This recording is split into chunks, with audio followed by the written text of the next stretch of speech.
esa bella obra, Isis sin velo. Estamos en el tomo 1, capítulo 5, la página 170. Y vamos a conocer las grandes maravillas de Oriente. Y en la última sección, rápidamente, estuvimos analizando ese árbol mundanal invertido, que de Manda no le gustó.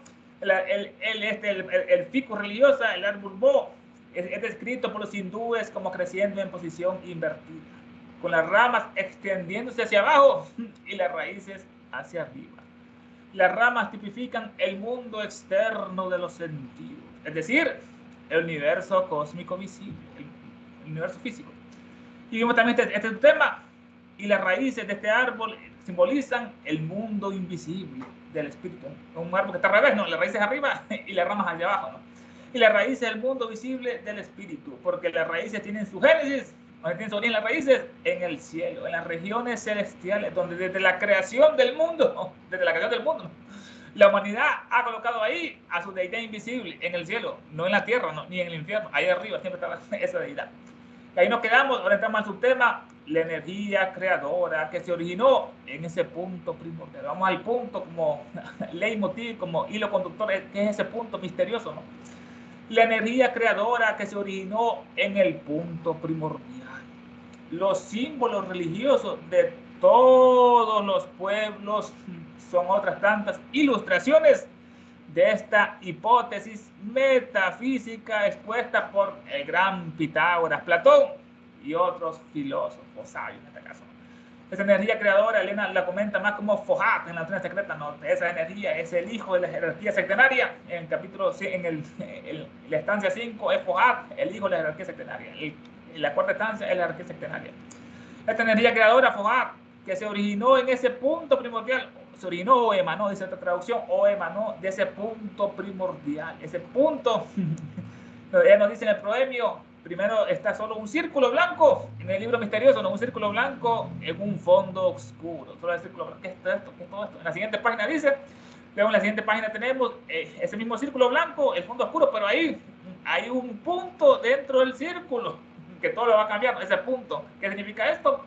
Ya comenzó la diferenciación, ya comenzó de ese Mahapralaya, se fue, la oscuridad, la noche oscura es eterna y va a comenzar la aurora de la diferenciación, de la manifestación de todo el universo. Ya comenzó la diferenciación, eso es el punto, significa, es el germen, nos dice, en la raíz, el germen en la raíz, es el germen en el huevo mundanal aquel. La energía creadora que se originó en el punto primordial. Los orientales le dicen este punto, le dicen también el Mahabindu, más el gran punto, Bindu es punto, el Mahabindu lo llaman los orientales, ese punto misterioso. Ese punto es el ombligo en el microcosmos. Nosotros comenzamos con un punto, se unen dos células, paterna-materna, y después viene ese ombligo, que es el punto original, que sigue cuando la gente está falleciendo, está observando cosas misteriosas en el ombligo, en esa caverna misteriosa del ombligo, que es la conexión entre el hijo, la placenta y la madre. ¿No? Ese punto misterioso, en el microcosmos, es el ombligo, en este caso los humanos. Ella le dedica a otras páginas de mucha sabiduría hacia el ombligo, le dice el ómpalos, el oráculo de Delfos. Delfos significa la mitad o el ombligo, el oráculo está la pitonisa. La energía creadora que se originó en el punto primordial. Ahora, los símbolos religiosos de todas las naciones, de todas, no solo cristianos, católicos, de todas las naciones, dice acá, de todos los pueblos, estos símbolos religiosos, de todos los pueblos, son otras tantas ilustraciones, pruebas, evidencias, ilustraciones de esta hipótesis metafísica expuesta por Pitágoras, Platón y otros filósofos. Estas hipótesis que estamos tratando, ¿no? De árbol mundanal, estamos tratando ese árbol mundanal con sus raíces hacia arriba y sus ramas hacia abajo, y de la energía creadora que se originó en el punto primordial, esa hipótesis metafísica, esa energía creadora que se originó en ese punto primordial. O el círculo blanco, como hemos visto con ese fondo oscuro, un círculo está aquí con un punto, pero el punto está dentro, no que no pudo, el círculo con un punto dentro. Elena va escribiendo cómo ella leyó esas grandes doctrinas en el Tíbet, ¿no? Y nos narra, tengo un manuscrito que no se puede destruir con el agua ni con el fuego, un manuscrito que fue incluso antes de la creación de la Tierra, estaba leyendo ella ese manuscrito. Bueno, la energía creadora que se originó en el punto primordial, los símbolos religiosos de todos los pueblos son otras tantas ilustraciones de esta hipótesis metafísica. También estamos viendo la evolución espiritual, como estamos viendo, es la más importante, es la principal, la espiritual e interna. La evolución espiritual que comienza en el cielo, comienza arriba, en el punto De ahí viene Fohat, hijo de la jerarquía septenaria. Fohat. Los símbolos religiosos de todos los pueblos son otras tantas ilustraciones de estas hipótesis metafísicas, expuestas brillantemente por ese Pitágoras, que le dedica unas páginas muy hermosas a Pitágoras. Es el más célebre de los filósofos místicos, Pitágoras. Nació en la isla de Samos en el 586 a.C., en la misma época de Lao Tse, Confucio, grandes iniciados, Buda.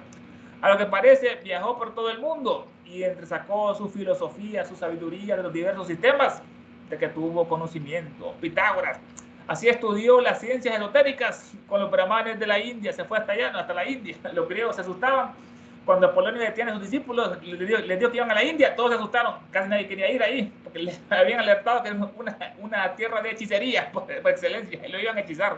Iban a quedar encantados como Circe, ¿no? O los iban a convertir en animales, los iban a comer como pasó en la Odisea, decían ellos.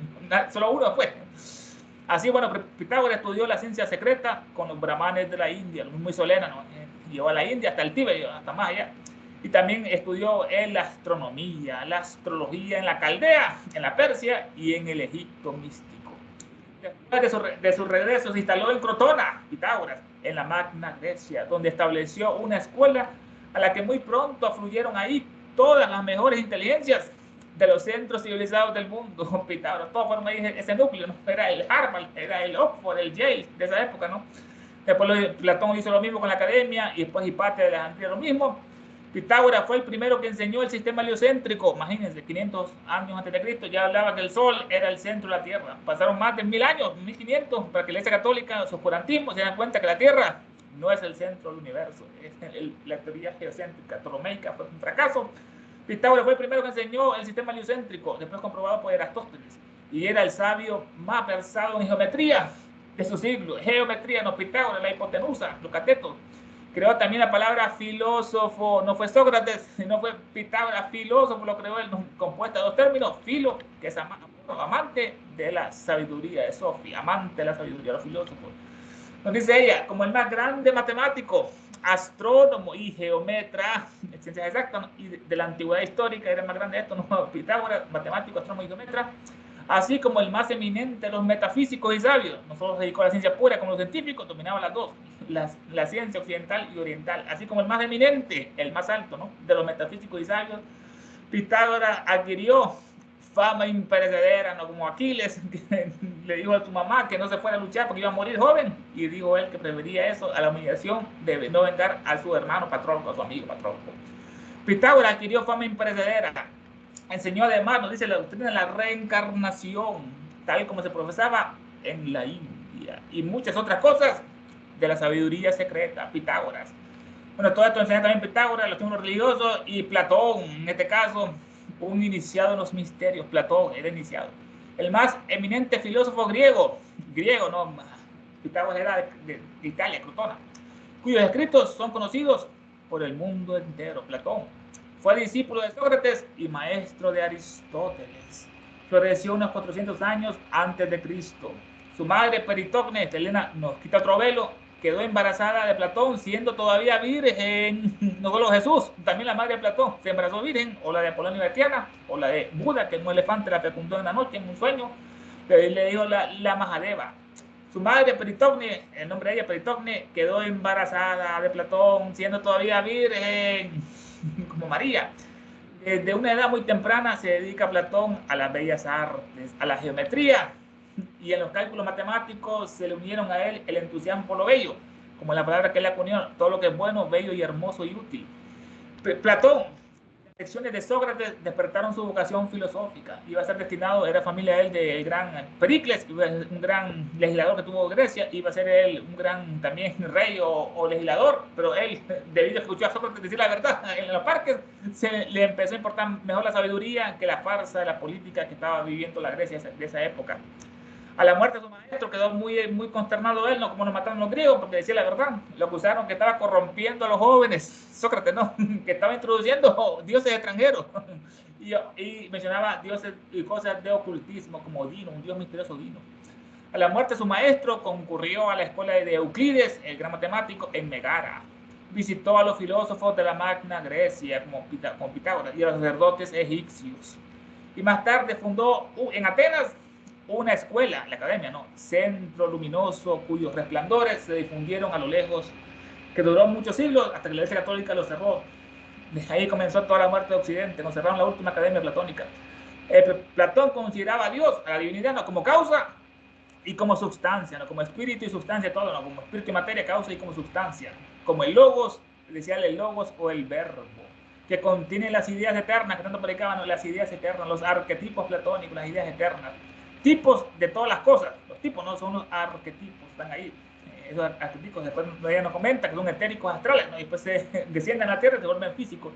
La moral de Platón se distingue por su gran pureza. Escribió este autor numerosas obras, entre las cuales merecen principal atención el Timeo, que es la cosmogénesis de Platón, el Fedón o la inmortalidad del alma, el Fedro, el banquete sobre el amor, Pitágoras, las leyes y la República, importante tratado político cuyas reglas se han intentado algunas veces poner en práctica, la República de Platón.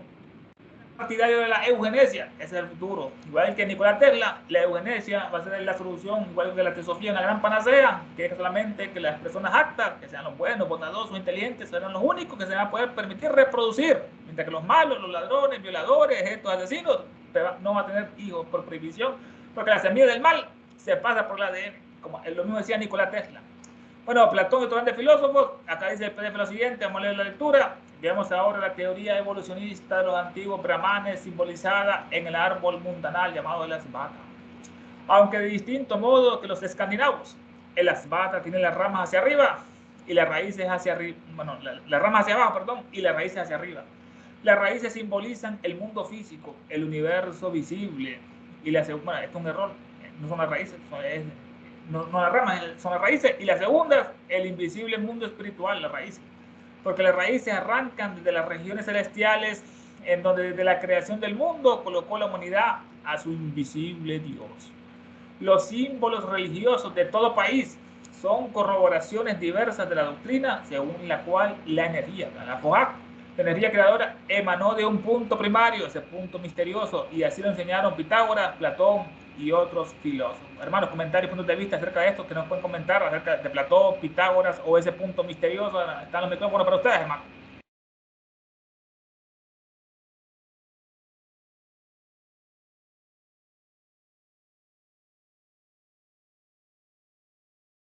Si no hay ningún comentario, proseguimos, ¿verdad? Porque se está hablando siempre de ese punto que la doctrina secreta nos habla del punto en el círculo, ¿no? Pero más que todo, a mí hay una parte de que habla, los símbolos religiosos de todo país son corroboraciones diversas de la doctrina, como dije al principio, ¿no? Esto siempre como que nos vuelve a decir, miran, de diferentes lados, pero se está hablando lo mismo, que indirectamente, diría Chespirito, o directamente, se está hablando de nosotros mismos, porque ese punto, ya que hablaste del Bindu, y qué casualidad, ayer hablé yo también del Bindu, ese punto o ese Bindu está simbolizado, como dijiste también del ombligo, está simbolizado en el corazón, en la cueva del corazón. Pero si no hay nadie más que desee, porque viene la parte de las pirámides egipcias, que también, ¿verdad? Tienen la representación simbólica del árbol mundanal. Si no hay nadie más, proseguimos, Ernesto. Okay, sí, yo quiero preguntar nada más. Adelante, adelante. Había entendido que el punto estaba representado por Fohak. No, en este caso, es decir, que emanó, nos dice ahí aquí, de que emanó de ese punto primordial todo, pues salió Fohak, energía, la manifestación, los planos evolutivos, todo vino de un punto. Y ahora vamos a comparar también con lo que dicen los científicos, en que todo vino de un punto que se fue expandiendo. Gracias. Una idea, ¿verdad? Porque de Fohak se habla mucho en la doctrina secreta y simboliza un sinnúmero de cosas. De hecho, hay algunos estudiantes de la teosofía que han tratado de encontrar la etimología de la palabra y no está en ninguna parte. Blavatsky nos dice en una parte que es tibetana, en otra parte nos dice que es, creo que es turiana, no recuerdo, es una palabra que pertenece a los atlantes. En fin, la etimología de Fohat no está en ninguna parte, buscan similitudes en otros idiomas, en otros escritos, y entonces lo interesante es de que, bueno, no tiene etimología, pero tiene muchísimos significados, ¿verdad? Como ya se hablaron varios. Uno que a mí me ayuda, y es empezando desde arriba, cuando se habla de la mente divina, ¿verdad? O la mente espiritual, o la mente, en este caso sería lo que es el tercer logos, ¿verdad? El tercer logos con los otros dos, con lo inmanifestado, con lo semi-manifestado y con lo manifestado. Si pensamos en, diríamos, el pensamiento divino y la materia primordial, que es la dualidad del universo, ¿verdad? Se necesita el espíritu y la materia, ¿verdad? La entidad y el vehículo. ¿Qué los une? Lo que nos dice es este tipo de una electricidad para nosotros, ¿verdad? En este mundo, pero es una electricidad abstracta. Por ende, dice Fohat, es lo que une al pensamiento con la forma. Por eso, si lo vemos, si tratamos, porque es muy difícil, al menos para mí, tratar de no verlo de un punto de vista lineal, vemos que aquí y ahora, en toda la manifestación, está ocurriendo simultáneamente y siempre esa actividad de esta fuerza creativa que es Fohat, ¿verdad? Que está constantemente uniendo la parte sin forma con la forma. Y claro, como digo, se dice mucho de Fohat, pero esto a mí me ayuda más o menos a ver que hay ese agente intermediario, le llaman a veces el puente, ¿verdad? Entre espíritu y materia, lo que uniría en este caso a las partículas atómicas con su vehículo. Y claro, entonces por eso hay muchas formas de ver qué significa Fohat. Es una de las palabras que tiene muchos significados y como mencioné, de esa palabra no se encuentra la etimología en ningún lado. Al menos los que han buscado no la han encontrado. Muy interesante palabra, que le gusta a Tania, por cierto. Fohat. Sí, hay una parte interesantísima de Fohat, cuando alguien que desea ilustrarse un poquito o comenzar a quebrarse la cabeza un poquito, es en el capítulo 6 del diálogo sobre la doctrina secreta, en la página 187, para ser más específico. Nos habla como la luz astral que está por todas partes, el reino de Akasha o la luz primordial manifestada en la ideación divina. Nos habla de los 7 hijos, porque Fohat es bien metiche, yo no sé si es permitido decir así, porque se va diferenciando la mamá, en el papá, en los tíos, en los primos. Entonces vemos que está en todas partes y no lo está, porque de en qué momento deja de ser Fohat y se convierta en un sí. Hay una palabra que se escribe bien complicada, no sé cómo se pronuncia, Sigies, algo así, Sigies. Entonces aquí nos habla de la potencia infinita.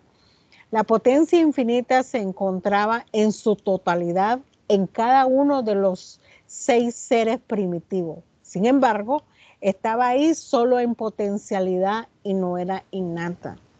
Más adelante nos dice alguien que habló de los Lipika, dice, ahora, este primero, segundo, tercero o 7 primordiales o Lipika es una unidad nos vuelve, ¿no? Nos vuelve a, y es lo que está haciendo aquí, diciéndonos, mira, te voy a explicar de como que fuera un diamante, ¿no? Que el diamante tiene diferentes puntitos, ¿no? Y sin embargo, no está hablando del diamante en su totalidad. Entonces, ese es ese punto, ¿no? El punto indivisible que aunque lo querramos cortar, nos vuelve a esa misma unidad. Lo mismo el Bhagavad Gita. El Bhagavad Gita nos va desbaratando el cuerpo, por decir algo, ¿no? Nos está desbaratando el cuerpo, o como Osiris, ¿no? Que se la desbarata en pedazos y luego es reconstruido. Ese es el trabajo que estamos haciendo aquí en Isisinbelo, reconstruir ese rompecabezas y darnos cuenta que existe solo un rompecabezas, solamente.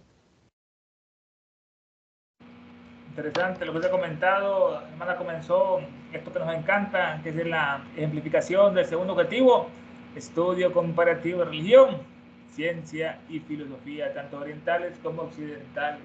Y habló acerca de entrar a esas cavernas, a esos atrios, a esos ventrículos, a esas entrañas, como dicen otros, ¿no? Otras sociedades. Fohat, Mahat, la gran mente universal, Fohat, el tercer logo, el pensamiento divino, el Paiman del egipcio, ¿no? El pensamiento divino.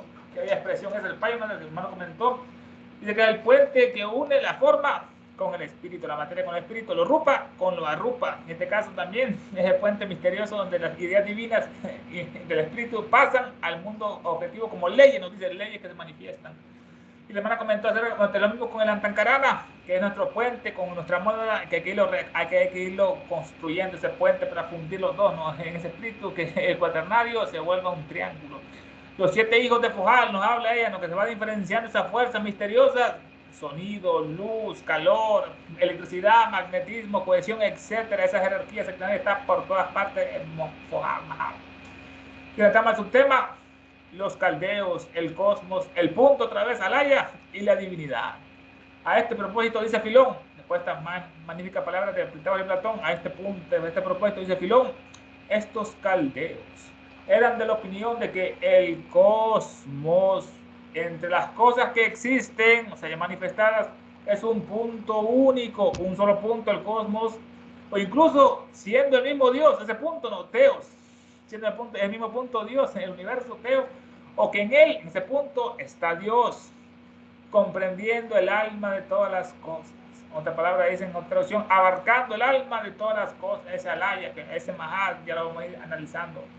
Bueno, este Filón, judío, nació en el 30 a.C., era un judío helenizado de Alejandría, historiador, escritor muy famoso, era un gran místico, nos dice ella, y sus obras abundan de ideas nobles y metafísicas, a la vez que en conocimiento esotérico, secreto, no tuvo rival durante algunos siglos entre los más eximios escritores, una cumbre, ¿no?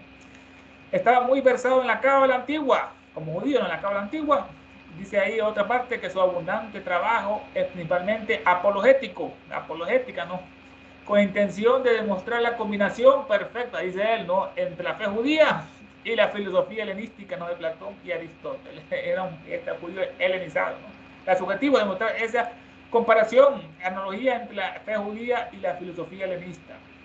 Bueno, Filón nos dice: estos caldeos eran de la opinión de que el cosmos, estos caldeos, al principio, nos dice ella, eran una tribu y más tarde una casta de doctos cabalistas, los caldeos, eran los sabios, los magos de Babilonia, los astrólogos y adivinos.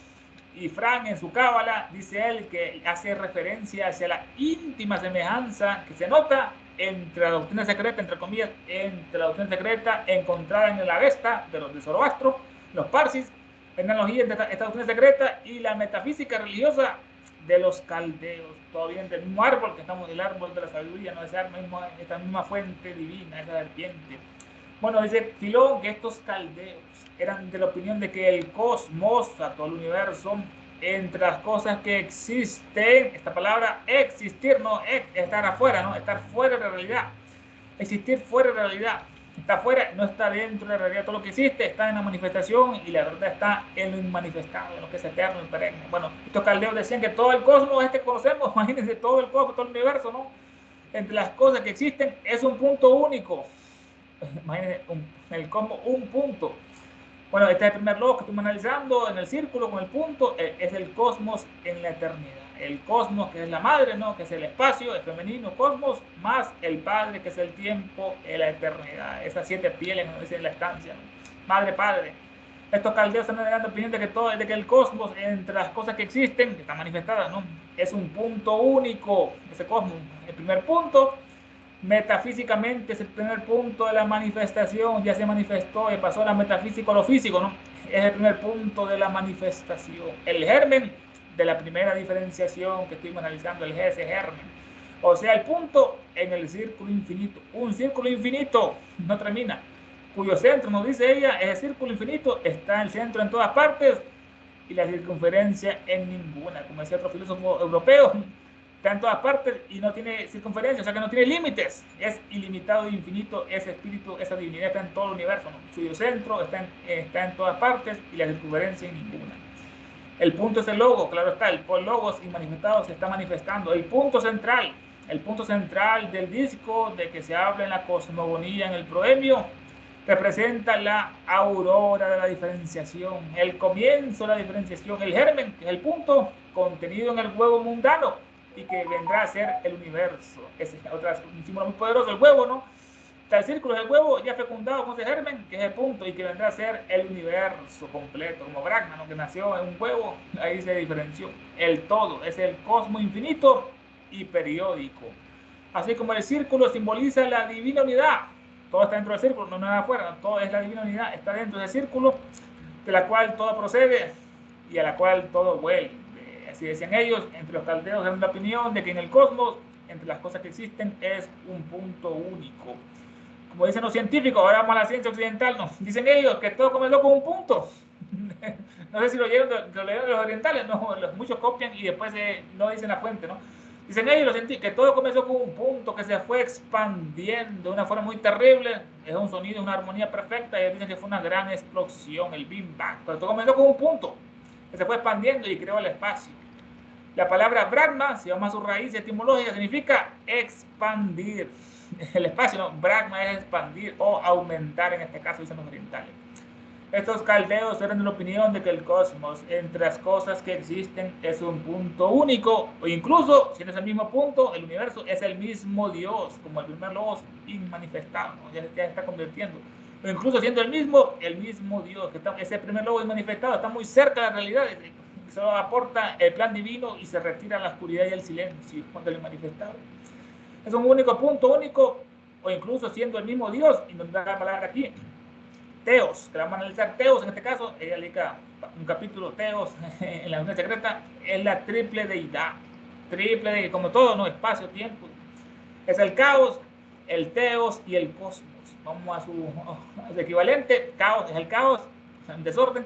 Teos es la divinidad, es el orden, y la relación entre ellos es la armonía, el cosmos. Para que exista este universo debe haber espíritu y materia en armonía.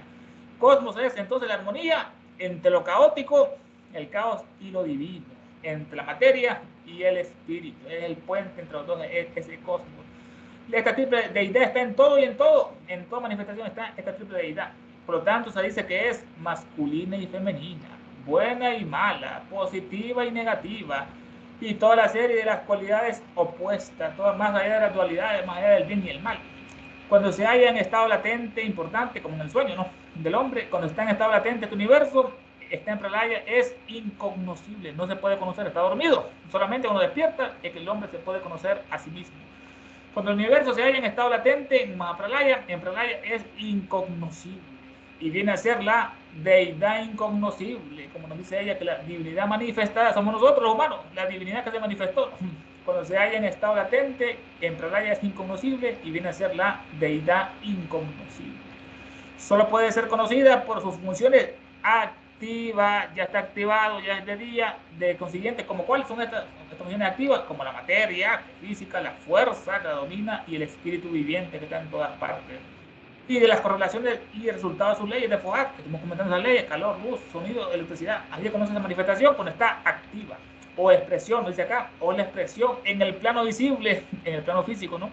De la unidad primaria y por siempre desconocida. Es la expresión en el plano visible de esa unidad primaria y por siempre desconocida, ¿no? La seidad.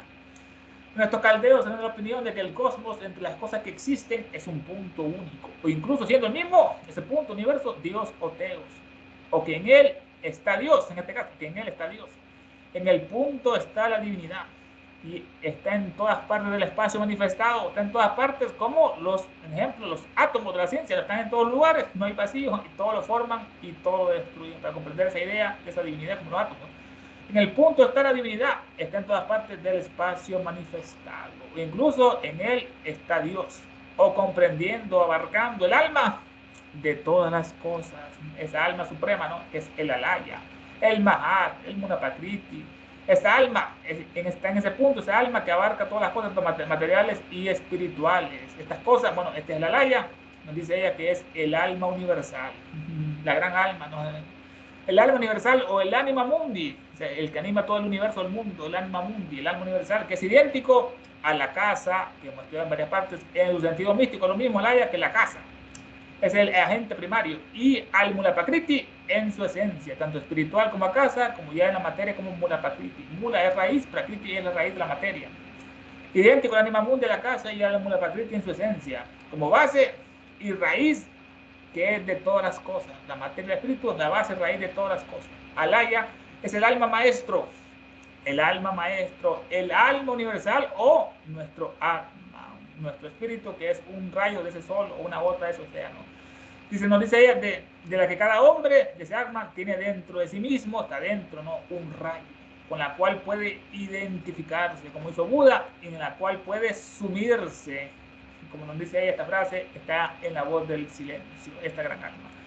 Bueno, esta es la expresión muy profunda que da Filón judío y que Elena la trae a colisión por algo. Estos caldeos eran de la opinión de que el cosmos, entre las cosas que existen, es un punto único, o incluso siendo el mismo Dios, punto, o sea, divinidad, o que en él está Dios, comprendiendo el alma de todas las cosas. Lo dice este Filón judío en su obra Migración de Abraham.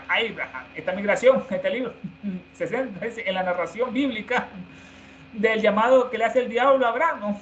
Para que abandone su tierra natal, que era Ur de Caldea, ¿no? Y viaje a una nueva tierra que el demonio Jehová le promete mostrar.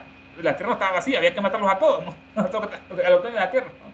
Bueno, esta historia, dice él, sirve como base para la exploración de Filón de temas espirituales más profundos, como la fe, la obediencia y la búsqueda de la virtud. Le dice al demonio que mate a su hijo, y él saca un cuchillo y ya lo iba a matar, estaba poseído ya. La fe, la obediencia y la búsqueda de la virtud. Y el concepto de la vida filosófica, que es superior a la vida mundana, y el concepto de la vida filosófica como una forma de migración de las preocupaciones mundanas a la contemplación divina. Podemos comparar la existencia de un ser humano normal que ha tenido la dicha de conocer la teosofía, antes de la teosofía y después de la teosofía. Antes era un caos, como la vida esta que el mundo la presenta como normal, ¿no? Y ya conoce esto, ya se regenera y está más en esa vida filosófica, en la búsqueda de la verdad. Bueno, el concepto de la vida filosófica como una forma de migración de las preocupaciones mundanas a la contemplación divina. Estructura este tratado examinando las implicaciones del viaje de Abraham, no meramente como una reubicación física que busca otra tierra, ¿no? Sino como una alegoría del viaje espiritual del alma, la moda, ¿no? De su viaje hacia la divinidad, hacia Dios. Como dicen ellos, ¿no? Profundiza en el texto para extraer ideas filosóficas y teológicas, enmarcando la migración de Abraham como modelo para la vida filosófica ideal, dice él. Bueno, Abraham, Elena lo analiza esta palabra, ¿quién era el verdadero Abraham? No era un patriarca, era un demonio, que quiere decir Abraham, quiere decir Abraham, le quitamos la A, es lo contrario, normal y anormal, es un prefijo la, amor o inmortal, y quiere decir que era un no Brahman, ese era Abraham, un no Brahman, no sacerdote. Fueron estos judíos, fueron chandales, hebreos, israelitas, judíos, que fueron expulsados de la India, es el verdadero oriente de los judíos, porque eran muy depravados, degenerados, y demonios, como lo vemos en Occidente, en lo que vive en Hollywood, la pederastía de ese Einstein, que hace poco mataron a Virginia en Australia y en que se suicidó, y fueron ellos mismos que mataron porque denunció al príncipe Andrés. Bueno, están confundidos, son grandes depravados, degenerados, son grandes demonios y constituyen hoy en día el pueblo escogido. Sí, son el pueblo escogido, pero por el demonio, Jehová, para engañar a la humanidad. Están hablando de demonios en todas partes. Migración de Abraham. Bueno, esto está en la parte muy profundo, este mensaje de Filón, del punto, el universo, Dios, la divinidad, y dice el PDF lo siguiente, quedamos acá. Bueno, los símbolos religiosos de todo país son corroboraciones diversas de la doctrina, según la cual la energía creadora emanó de un punto primario, y así lo enseñaron Pitágoras, Platón y otros filósofos. A este propósito, dice Filón, los caldeos opinaban de que el cosmos es un punto entre las cosas existentes, un punto del cosmos. Bien que este punto sea el mismo Dios, Deus, o bien que en él esté Dios abarcando el alma de todas las cosas. Hermanos, ¿algún comentario sobre este Filón, el punto? ¿Me dicen algo por ahí? ¿Están los micrófonos para ustedes?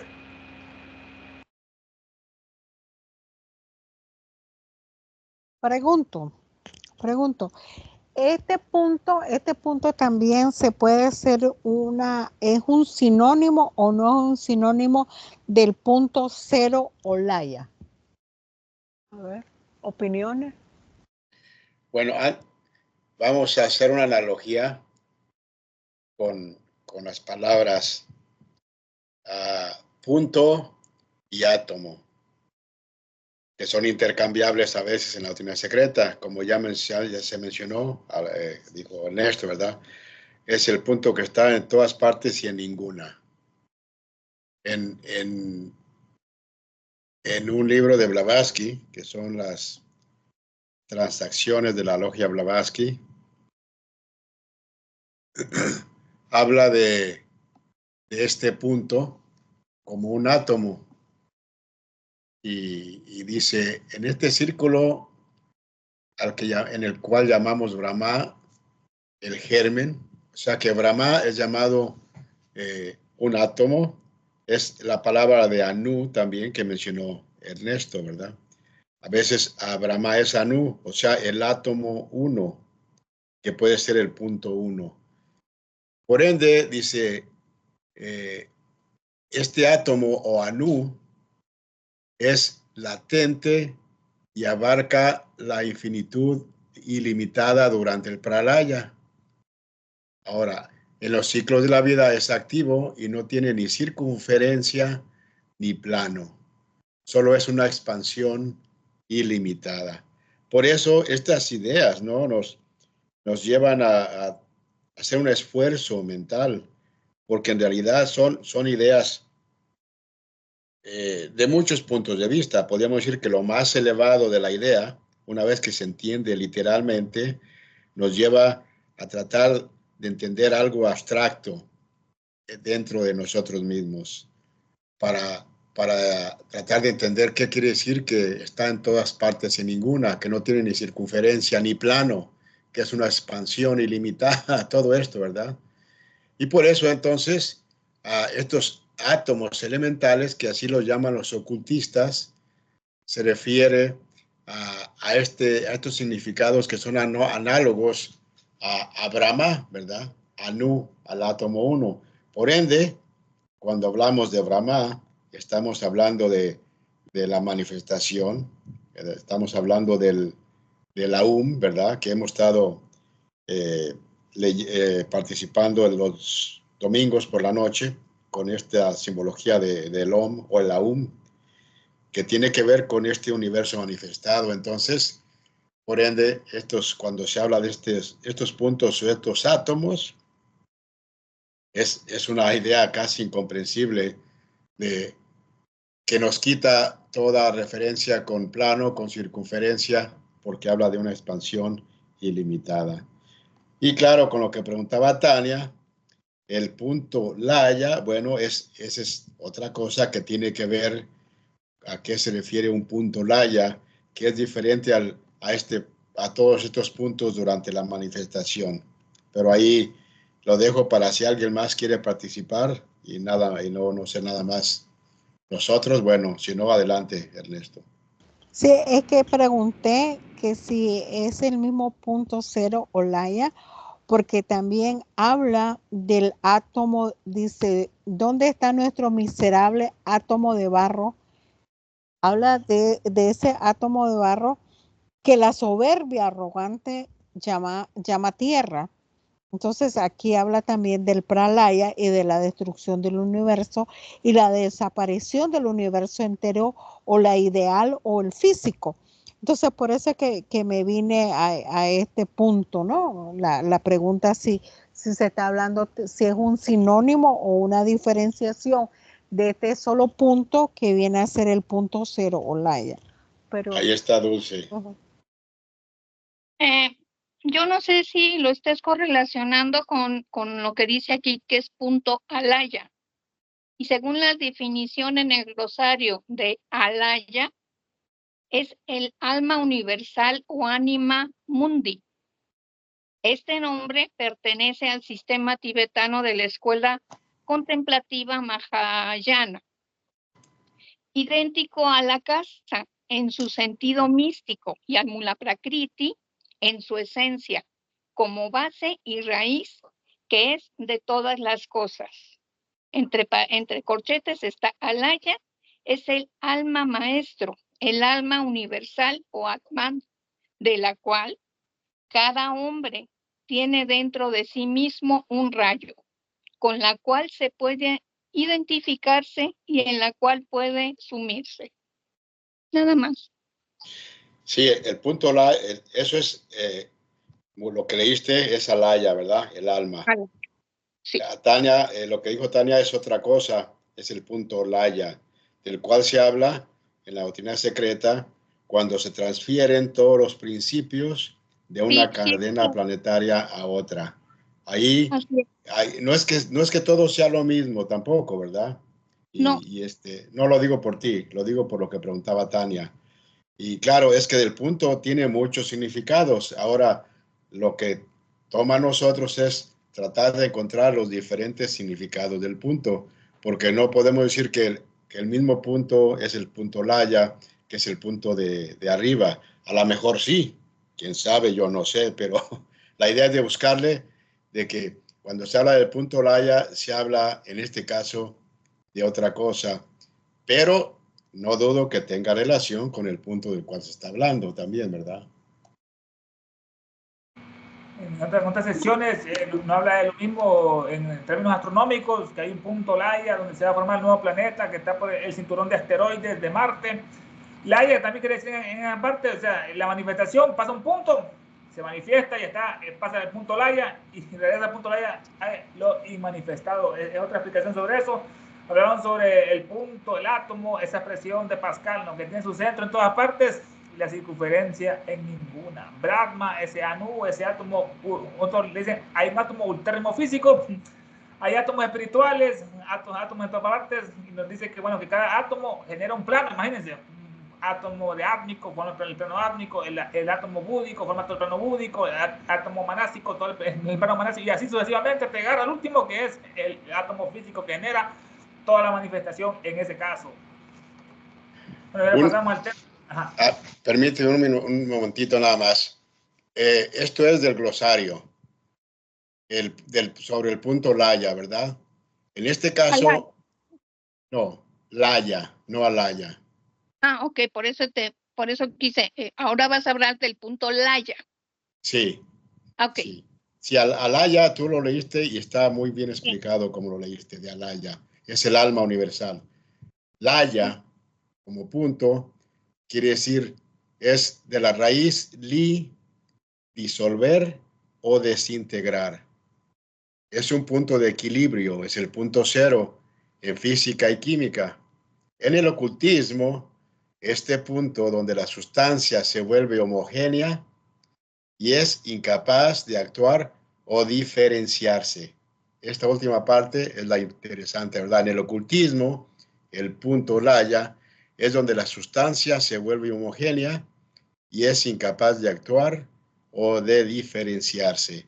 Entonces, anteriormente estábamos hablando de este punto que está por todas partes y en ninguna.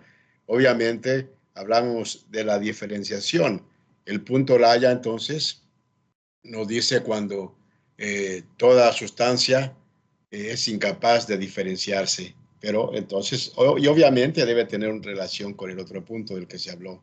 Gracias, Ernesto, adelante. Okay, interesante. Solo una cosita, permíteme, Ernesto, te lo pido. Hay una, como que, mira, qué casualidad, ¿verdad? Porque después yo me fui a lo que Madame Blavatsky explica, ¿verdad? Sin ser del glosario, sino lo que ella explica del punto Laya. Dice, todo tiene un punto Laya. Todo tiene un punto Laya. Si lo quieren, lo encontrarán en esta caja de cerillo. Nada existe en este mundo que no tenga su polaridad y sus 7 principios, desde el más elevado hasta el central. El punto Laya, el cual no está en algún lugar interno. Sin embargo, como les dije, entienden, todo tiene muchos grados. Si toman lo más delgado posible, digamos una telaraña, esta tendrá sus 7 planos. Ojo al Cristo, 7 planos. En la parte septenaria. Se ve el visible que corresponde a nuestra percepción de nosotros sentimos. Se ve el visible que corresponde a nuestras percepciones que nosotros sentimos. El segundo plano, el menos perceptible, etcétera, hasta no ver nada, se va desapareciendo. El último de los últimos será el punto Laya, el último. No es que un plano es externo y más grande y el otro es interno y más pequeño. Es simplemente el grado de densidad y de estado de sustancia, de la sustancia universal. Pues cómo nos transporta a la sustancia universal. Adelante, Ernesto, es que encontré esto sin querer queriendo. Interesante, hermana, ahí interrumpo cuando quieran, están interesantes esos datos. Y entramos al subtema que le gusta, la pirámide egipcia y el árbol mundanal. La pirámide egipcia también representa simbólicamente esta idea del árbol mundanal. Su ápice es el vínculo místico entre el cielo y la tierra. Y representa la raíz, de arriba, ¿no? La pirámide, el ápice, el vértice, y representa la raíz del árbol, mientras que la base de la pirámide, que está abajo, representa las ramas que se extienden hasta los 4 puntos cardinales del universo de la materia. Qué bella comparación entre ese árbol y la pirámide. La pirámide que nos encanta mucho, ese Egipto místico, ese esfinge que le preguntó, ¿no? La pirámide dice que nuevos y más detenidos estudios han venido a demostrar que las 4 caras de la pirámide, de las 4 caras de tales monumentos están orientadas de modo que corresponden a los 4 puntos cardinales. Esto la ciencia lo descubrió y lo admite, que están perfectamente ubicados, hermano, perfectamente, norte, sur, este y oeste. Imagínense cómo construyeron eso, esa pirámide astronómicamente, ¿no? Bueno, están orientadas con los 4 puntos cardinales, obedeciendo así a un fin astronómico.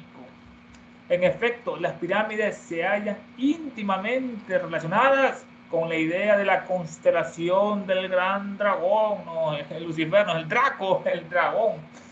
Y, en historia nos engañan, nos dicen los judíos, los profesores de la escuela, que las pirámides eran tumbas de faraones, y así dejan todas esas cosas, imagínense, hermanos, son tumbas o graneros, imagínense, qué ignorancia.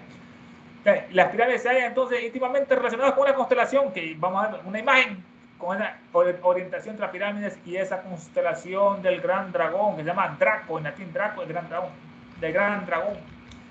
Dice, los dragones de sabiduría, entre comillas, los dragones de sabiduría, o los grandes iniciados de la tercera y la cuarta raza raíz, llegan los lemures y atlantes, los grandes dragones de sabiduría, el gran dragón de sabiduría resplandeciente, nos dicen en una esloca. También se ha relacionado esta pirámide con las inundaciones del río Nilo, consideradas como un recuerdo del gran diluvio atlántico. Ellos saben cuando crecía el Nilo, y así es que la tierra se hacía fértil cuando se iba después el Nilo. Es un recuerdo de esa destrucción del continente atlántico, donde lucharon los hechiceros de izquierda con los magos y vencieron los buenos. En la construcción de estas pirámides, la gran pirámide está basada en un sistema decimal, uno les encontró unas medidas esotéricas de la pirámide, que ahí está el Apocalipsis, está registrado toda la historia de la humanidad en esas medidas, igual que en las pulgadas que están en las manos, en un sistema decimal. En la construcción de la Gran Pirámide, basada en el sistema decimal, el número 10, o sea, la combinación perfecta de los principios masculinos y femeninos. En este caso, el 1 es masculino, es el Lingam de los orientales, y el 0 es el femenino, es el Yoni de las orientales. Bueno, basado en la combinación de los principios masculinos y femeninos, se observa un sistema de ciencia exacta, tanto en geometría, esta pirámide, ¿no?, numérica y astronómica, fundada en la razón integral del diámetro, el pino, a la circunferencia del círculo, el diámetro, esa razón integral. La fusión de las pirámides constituye el perdurable recuerdo y el indestructible símbolo, dicen que no se pueden hacer esas pirámides, indestructible símbolo del curso de los astros, de los misterios e iniciaciones que se hacían en esas pirámides. La verdad, las pirámides egipcias en este caso. Dice un tema, un axioma: el hombre teme al tiempo y el tiempo teme a las pirámides. Porque no envejecen, el hombre teme al tiempo y el tiempo teme a las pirámides. Las pirámides, nos dice ahí en otra parte que tiene 7 cámaras ocultas, las pirámides, 7 cámaras, que se está cada uno relacionado con un planeta. Las 7 cámaras, los 7 planetas, los 7 principios. Las hicieron jerarquías de otros planetas o sistemas más avanzados que descendieron a la Tierra, fueron los que hicieron esas pirámides y crearon una maravilla, un recuerdo monumental que perdura para la futura generación. No sé, en la doctrina secreta, ¿quiénes hicieron las pirámides? La pirámide egipcia también representa simbólicamente esta idea del árbol mundanal que hemos analizado, ¿no? Desde la más remota antigüedad, los árboles estuvieron relacionados con los dioses y las fuerzas místicas de naturaleza. Las fuerzas. El árbol es el símbolo también del mundo completo, el árbol del universo, del tiempo y de la vida. Tiempo, universo, espacio y de la vida. El árbol hay que destruirlo para ser inmortales o probar su fruto, dice. Bueno, el ápice de la pirámide, su vértice, es el vínculo místico, es el eslabón, ese ápice, ¿no?, entre el cielo arriba y la tierra abajo de esa pirámide, y representa la raíz, como el árbol, ¿no?, la raíz está arriba, el ápice análogo a la raíz del árbol, mientras que la base de la pirámide representan las ramas del árbol que se extienden hasta los 4 puntos cardinales del universo. Estos 4 puntos, nos dice ella, en cada punto están los Maharajas. Maha es grande y Rajas son reyes. Hay 4 Maharajas entre los budistas del norte, son las 4 divinidades kármicas, situados en los 4 puntos cardinales para vigilar a la humanidad. Están vigilando a la humanidad todas cosas que eran tanto buenas como malas, ¿no? Bueno, esta base representa las ramas que se extienden hasta los 4 puntos cardinales del universo de la materia, del universo material. Dice que el PDF, las pirámides de Egipto simbolizan la misma idea que el árbol mundanal. El vértice es el místico eslabón entre el cielo arriba y la tierra abajo, análoga a la raíz del árbol. Mientras que la base de la pirámide representa las ramas extendidas hacia los 4 puntos cardinales del universo material. Vamos a esas pirámides, hermano, ahorita les voy a compartir porque miren algo interesante de la relación que tienen estas con el Egipto, con la constelación de Orión, que están perfectamente alineadas con esa constelación de Orión en este caso. Vamos a ver, ya les voy a poner la imagen. Aquí está, ahí van a ver lo que es esta constelación. Vamos a compartir la pantalla. Primero vamos con esta, ya la pueden ver ahí, es muy interesante. Está la pirámide, están sus cámaras ocultas y encontraron unas tuberías de ellos que los científicos no sabían, y que estos son ventilaciones de estas cámaras, y están perfectamente alineadas, se alinean con Sirio, que es la estrella central cercana a la Tierra, que es la Isis en Egipto. Orión es Osiris en Egipto. Los griegos eran más machistas, dijeron que Orión era un cazador y que Sirio, la constelación, era el Can menor, pero bueno, los egipcios están más equilibrados. Sirio pertenece a lo que es a la constelación de Isis y Orión es la constelación de Osiris, en este caso Osiris y Isis. Ahí ven las 3, el cinturón de Orión, que están las 3, hasta arriba está Betelgeuse, y estas 3 están perfectamente alineadas con las pirámides de Orión, también con Sirio. Ven aquí el conducto a otra cámara, y acá se alinean también con Polaris, con la estrella polar, que esta cambia cada 24.000 años. Esta estrella polar antes era Draco, ahora está en la Osa Mayor. Aquí está la Osa, y aquí está la constelación que dijimos, el gran dragón, la cola, mira acá, el gran dragón, que simboliza esa unión en esa parte. Nos dicen que eran portales que permitían que los espíritus planetarios vinieran acá a la Tierra, como hemos analizado, esos espíritus que fueron los que dieron toda la ciencia, matemática, geometría, agricultura a la humanidad, fueron los verdaderos iluminadores, civilizadores de la humanidad, como Hermes, como Oanes, vamos a ver Oanes en Babilonia. Estas pirámides, un gran misterio. Ahora vamos a ver otra imagen, vamos a dejar de compartir esta, vamos a ver, de la pirámide y sus misterios. Elena, como estuvo su juventud, una parte en Egipto, conoció mucho esta cultura. Ahí ella trató de hacer una sociedad. Todavía no tenía contacto con los maestros. Ahorita vamos a ver la otra constelación, hermano, esta pirámide. Vamos a compartir ahorita, vamos a ver si mira ahora. Y aquí se puede ver. Este es Orión, es la gran constelación, este es el cinturón de Orión. Ahí están perfectamente alineadas las tres pirámides, incluso no están ellas rectas, como decían, se equivocaron los egipcios, nada que ver, es que una estrella del Orión también está un poquito dispersa, está mayor, y por eso la pirámide está en esa ubicación. Cinturón de Orión, este era Osiris, el gran cazador, ahí están Betelgeuse, Orión, y aquí ven lo que es el arco flecha, que se puede visualizar. Esta es la segunda constelación, una de las segundas más hermosas. Esta, uno dice que es la más hermosa, y la otra es el Escorpión. Escorpio.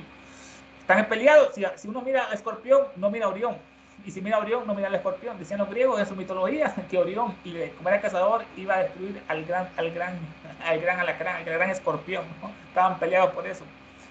Aquí mira esta otra, Orión, y por acá va a estar lo que mira bien, déjame ver un momento. Es la Vía Láctea, Milky Way acá. Bueno, ahí están esas pirámides misteriosas. Hermanos, comentarios, puntos de vista acerca de estas pirámides, hermanos, que nos dicen algo, un misterio de estas pirámides hermosas. Los micrófonos para ustedes.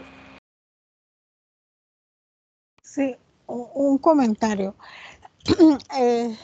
Se dice, porque yo no lo he encontrado en el libro de Madame Blavatsky, se dice que uno de los objetivos de Isis sin velo fue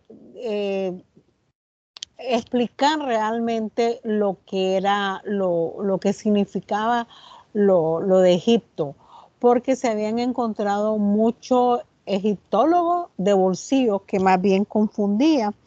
Y más adelante en la página 235 de Isis sin velo, en el libro en español, dice lo siguiente, hablando de esto, de los egipcios. Por muy experto que sea un erudito en las escrituras hieráticas y jeroglíficas de los egipcios, ha de analizar cuidadosamente las inscripciones y no aventurarse a interpretarlas sin estar antes seguro, ojo al Cristo, lo que ven aquí, compás y regla en mano, de que los jeroglíficos se ajustarán a las figuras y a las líneas geométricas que dan la clave. O sea, que está más allá de lo superficial. O sea, esa simbología que habla ahorita del árbol mundanal, ¿verdad? Que nos habla del tronco, la cabeza y las extremidades, que también simboliza las pirámides, me están volviendo a decir a mí mismo.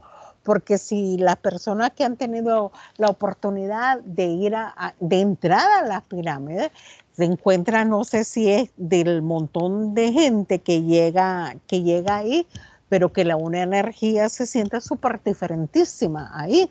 Sin embargo, ahí es donde uno queda en sentir, es la misma energía que están dejando o las personas que van ahí, o es la energía innata de la misma pirámide. Solamente, gracias. Un punto de vista muy breve aquí en lo que acabamos de leer y lo que ya nos habló Ernesto. Entonces dice, las pirámides de Egipto simbolizan la misma idea que el árbol mundanal. Y aquí voy a esto. El vértice es el místico eslabón entre el cielo y la tierra, y es análogo a la raíz del árbol. Pero aquí nos adhirió algo más. El vértice es el eslabón místico entre el cielo y la tierra. ¿Qué hay entre el cielo y la tierra simbólicamente? Bueno, ¿recuerdan? Estuvimos hablando de Fohat. Eso que une estas dos cosas, el místico eslabón entre el cielo y tierra. Es todo, y yo creo que podemos terminar. En este caso, hermano, muy interesante lo que nos dijo Dani acerca del objetivo de esta obra. Vemos que Elena, por algo le colocó este nombre, ¿no? A Egipto, donde ella amó mucho su estadía en esa tierra misteriosa, Isis sin velo. Después la doctrina es más dedicada al Tíbet. Pero esa parte nos leyó la hermana en las inscripciones, los jeroglíficos. Ella después nos dice una profecía de Hermes que la gente iba a confundir los grandes símbolos de ciencia con monstruos terribles. Iban a decir de que el glorioso Egipto adoraba demonios, pero esos hombres serán tristes y amarán más la soledad que la vida. Y eso en las pirámides se dice que Napoleón era también egiptólogo. Napoleón, que se creía Alejandro Magno, ¿no? Llegó a la pirámide y dicen que quiso pasar una noche dentro de esa misteriosa pirámide. Unos han dicho de que han hecho en Estados Unidos o en Occidente una gran auge en los 80, 70 sobre la energía piramidal. Se dice que hicieron estudios que si un gato duerme dentro de la pirámide se vuelve vegetariano. Imagínense, hermano, un gato vegetariano con la energía piramidal. Y la ciencia, incluso lo que estudian esto, lo que son los que hacen las operaciones de los huesos, los ortopedas, han demostrado que se curan mejor lo que son ciertas enfermedades, ciertas fracturas, cuando les ponen una pirámide a la parte fracturada. Dice que es más rápido el crecimiento de la célula. La energía piramidal, hermano, es una gran invención en ese caso. Comentarios finales, hermanos, que le pasó el estudio esta noche y los damos con esta maravilla de las pirámides.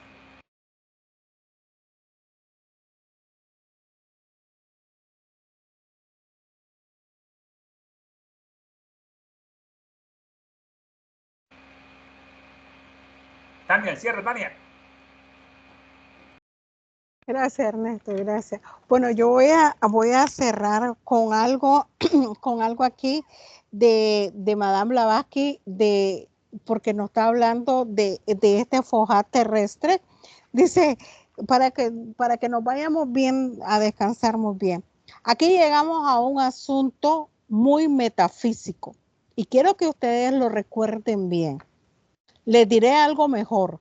Los hijos de Fohat no solo son sus hermanos, sino sus tías, sus abuelos, sus suegras, todo. Le voy a probar lo que es, porque se usa esta fraseología en la metáfora de la fisiología oriental. En aquel sentido eran hermanos, padres, madres, etc. Solo en nuestro estado transitorio y personal en este plano terrestre. Chofiro, ¿no?